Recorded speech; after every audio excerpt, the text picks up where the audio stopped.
BA भाग द्वितीय वर्ष के अंतर्गत हमने द्वितीय प्रश्न पत्र में हिंदी नाटक तथा कहानी एकांकी के संदर्भ में उद्भव और विकास के बारे में पिछले वीडियोस में अध्ययन किया था। आज हम हिंदी नाटक के उद्भव विकास की जो श्रृंखला है उससे आगे की बात करते हैं। कोई भी जाति या समाज अपने संस्कृति और अस्मिता को बरकरार रखने के लिए उनके पुनरुज्जीवनार्थ पौराणिक मिथकों का सहारा लेते हैं और इसी पुनर्वनता को पुराण की संज्ञा दी जाती है।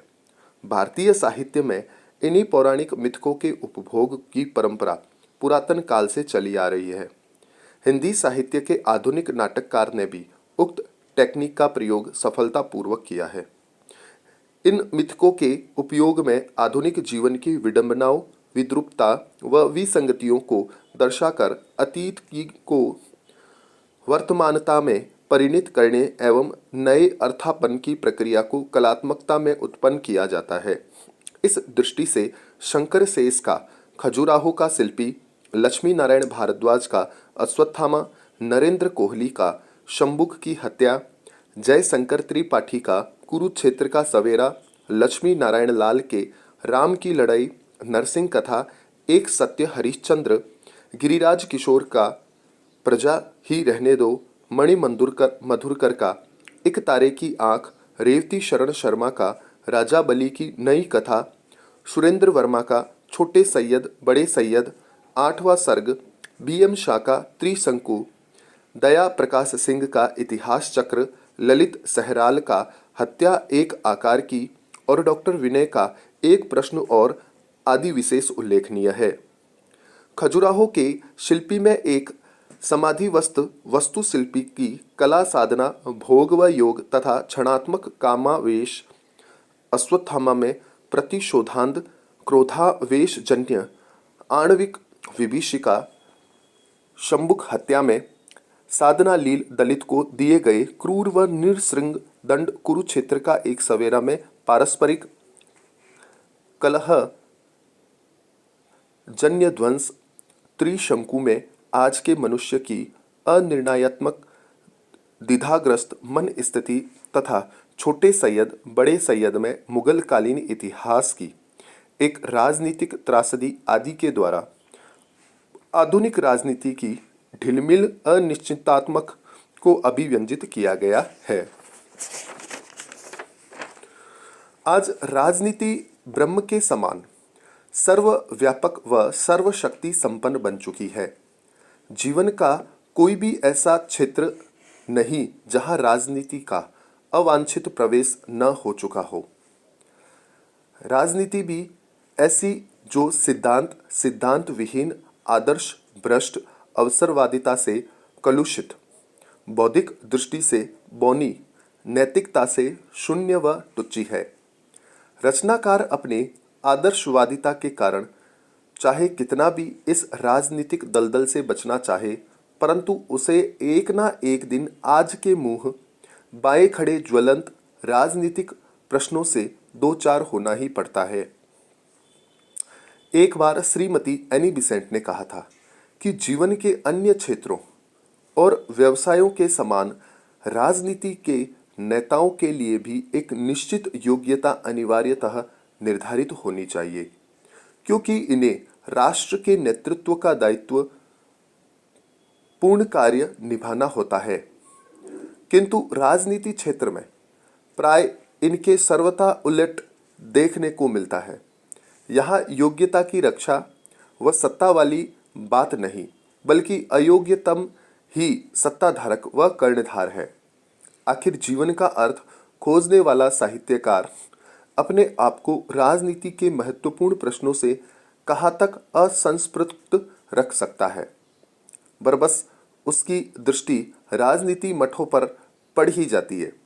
डॉक्टर लक्ष्मी नारायण लाल के रक्त कमल, चतुर्भुज राक्षस, पंचपुरुष, गंगा भाटी, ज्ञानदेव अग्निहोत्री का शतुर्मुर्ग, भीष्म साहनी का कबीरा खड़ा बाजार में सर्वेश्वर दयाल की बकरी, अब गरीबी हटाओ, कुसुम कुमार के रावण, ओम क्रांति तथा दिल्ली ऊंचा सुनती है, शरद जोशी का एक था गदा उर्फ अलादाद खां, अंधों का हाथी, सुशील कुमार का नागपाश, संतोष कुमार नोटियाल का चाय पार्टियां, कणाद ऋषि भटनागर के जहर व जनता का सेवक, बी.एम. शाह का सह ये मात, हमीदुल्ला के दरिंदे और उत्तर उर्वशी मणि मधुकर का बुलबुल सराय, शंकर शेष के फंदी तथा बंदन अपने अपने, रमेश उपाध्याय का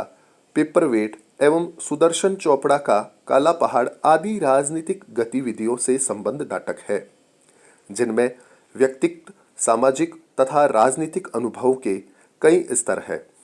अमृत राय ने चिंदियों की एक झालर से भूतपूर्व क्रांतिकारी के मोहभंग को युवा पीढ़ी की टकराहट के साथ रखकर यह दर्शाया है कि मोहभंग कितनी दर्दनाक स्थिति से उपजा है।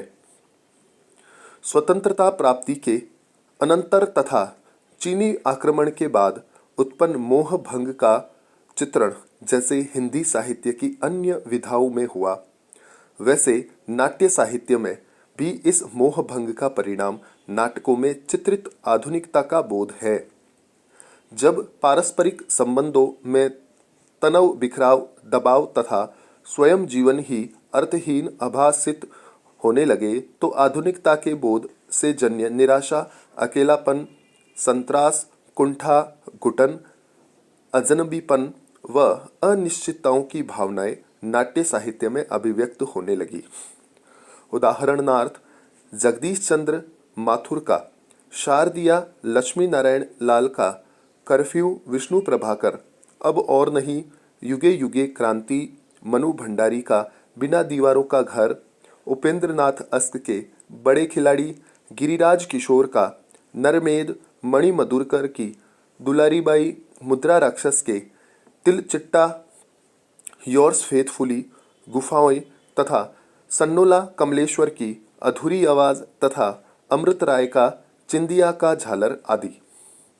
चीनी और पाकिस्तानी आक्रमणों के फलस्वरूप भारतीय जनमानस में जो देश प्रेम की लहर उठी, उस प्रतिबिंबन निम्नलिखित रेखांक रचनाओं में देखा जा सकता है। ज्ञानदेव अग्निहोत्री की नीफा की शाम, वतन की आबरू, शिव प्रसाद सिंह का घंटियां गूंजती है, चिरंजीत का तस्वीर, उसकी रेवती शरण शर्मा का अपनी धरती तथा राजकुमार वर्मा का जय बंगला 8वें दशक की समाप्ति के अनंतर भारतीय साहित्यकार का अध्यारोपित आधुनिकता के बोध तथा पाश्चात्य जगत के अस्तित्ववादी दर्शन के प्रति मोह का भंग हुआ और उनकी आस्था मानववादी मूल्यों के प्रति पुनः जागृत हुई। इन मानवतावादी स्वर ने आधुनिकता के बोध के स्थान पर नए आशामय जीवन बोध को प्रतिष्ठित किया। पराजय और निराशा की भावनाएं आस्था व आनंदवादी भारतीय आत्मा की प्रकृति के प्रतिकूल पड़ती है।